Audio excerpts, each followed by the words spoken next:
What are the products of each of the sequences shown here? For an in-depth discussion on this, in which I show you the final answers to each of these, as well as an explanation as to why they are the way they are, please stay tuned right now. Now we have some more exciting reaction sequences to undertake. I take this molecule known as toluene, treat it with these conditions. What does that do? Well, these conditions, nitric acid, catalytic sulfuric acid, of course, place an NO2 onto the ring. Where does that NO2 go? Well, that, of course, depends on the nature of the existing substituent, which is a methyl group. Methyl group's a donor, so I remember dope. Donors make things go ortho and para. So I'm going to get a mixture of products, one with the nitric group at the ortho position and the other with the nitric group at the para position. For the sake of saving myself space, I'm going to just draw the para isomer right here, but we have to keep in mind that the ortho one is also made. Now I take this and treat it with H2 palladium carbon. What does that do to this?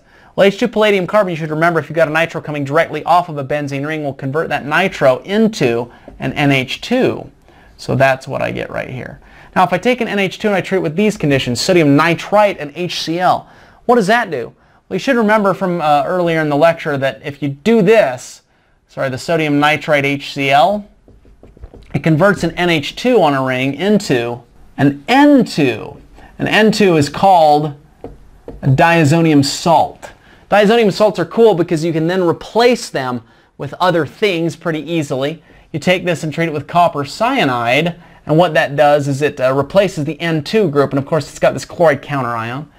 It replaces the N2 group with a cyano group, that is a nitrile, so I end up getting that. The final step of the sequence takes this and treats it with aqueous acid. What does aqueous acid do to a nitrile group? Well, you should remember from what I said in an earlier video that if you take that and treat it with aqueous acid, this carbon that's triply bonded to the nitrogen ends up being hydrolyzed and converted into a carboxylic acid group. So that's what that reaction does, and that's indeed what it will do in this case. So my final product ends up being that. Okay, I realize that's drawn kind of horribly, but I'm sort of limited on space. So let's look at this sequence. I take this molecule, treat it with sodium nitrite, HCl.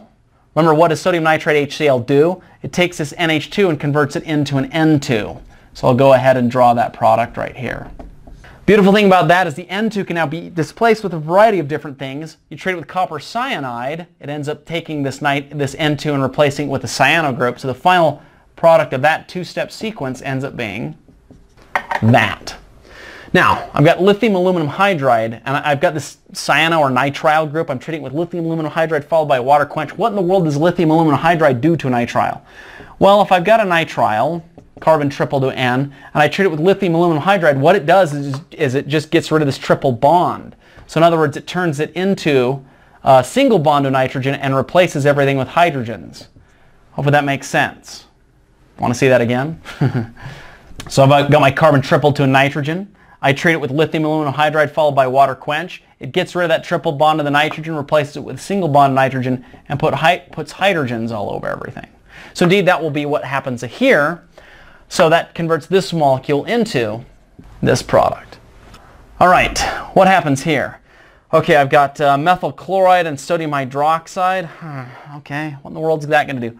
Well, the sodium hydroxide is a base. It's going to deprotonate the most acidic proton here, which is going to be that OH. So I've got an O-. And when that O- floating around is, it comes across a methyl chloride. I should redraw that a little bit better. That minus comes in here, forms a bond with that carbon, kicks off the chloride. So my final product ends up being this methyl ether. So CH3 stuck to my oxygen. I take that, treat it with NaNO2, sodium nitrite, HCl. You should remember that that turns this NH2 into an N2. So the product formed by this first step in the sequence, once again the sodium nitrite HCl, is this. The beautiful thing about the N2 is you can then treat it with a variety of different things to replace it with other stuff. Treat it with copper bromide, and what it does is it replaces the N2 with a Br. So the final product of this two-step sequence ends up being that. What happens next? Well, I take this molecule, treat it with magnesium. Any type of aryl bromide that you've got, treat it with magnesium.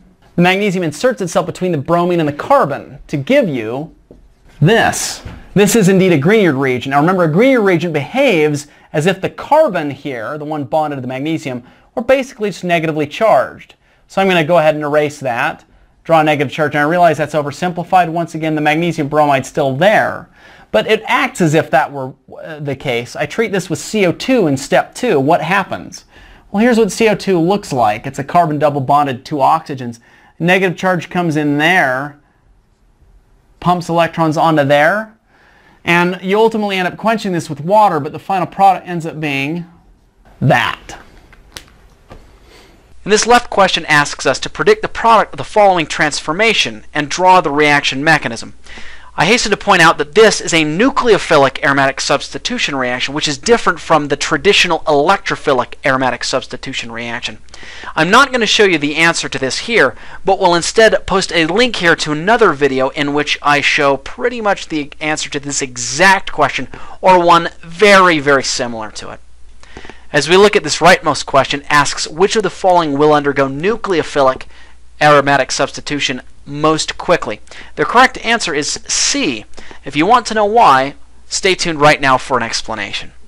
So this question asks us which of these molecules is going to undergo nucleophilic aromatic substitution most quickly. Now, nucleophilic aromatic substitution is different from electrophilic aromatic substitution. Remember, in electrophilic aromatic substitution, electrons are coming out of the ring, which means that if you've got a really electron-rich ring, it will undergo electrophilic aromatic substitution more quickly. In nucleophilic aromatic substitution, however, what occurs is electrons, either from a nucleophile or some kind of powerful base or something, are coming into the ring. So what that means is the more electron deficient your ring, the faster it will undergo a nucleophilic aromatic substitution reaction. With that in mind, let's look at each of these things. What we're really looking for is the most electron deficient ring, the one that has the largest number of withdrawing groups on it. So we can knock down a couple of things pretty easily. Looking over here, option B, here I've got an alkyl group. An alkyl group is definitely a donor. Down here in option D, I've still got a chlorine group, and chlorine is common with all of these things, so I'm kind of not even going to pay attention to it. I'm only going to look at the differences. I've got this OR group, that's an alkoxy group. Remember, R is a generic term for an alkyl chain, which is another way of saying a hydrocarbon chain. So that alkoxy group is sitting there. What is an alkoxy group? A donor or withdrawer? It is a powerful donor. So this will actually enrich this ring and make it more electron rich by thrusting electrons into it by virtue of resonating its lone pairs into the ring. So over here I've just got kind of the boring old chlorobenzene. Now let's look down at this thing. I've got a chlorobenzene, but the difference between this and all of the other molecules is I've got these two NO2s here. What are NO2s? NO2s are crazy reactive withdrawers. They are powerful withdrawers, which means that these NO2s are sucking electron density out of that ring. So that ring, of all of these rings, is the most electron deficient and hence will be the easiest for an incoming nucleophile to attack. Hence, the molecule that undergoes nucleophilic aromatic substitution reaction the quickest is molecule C.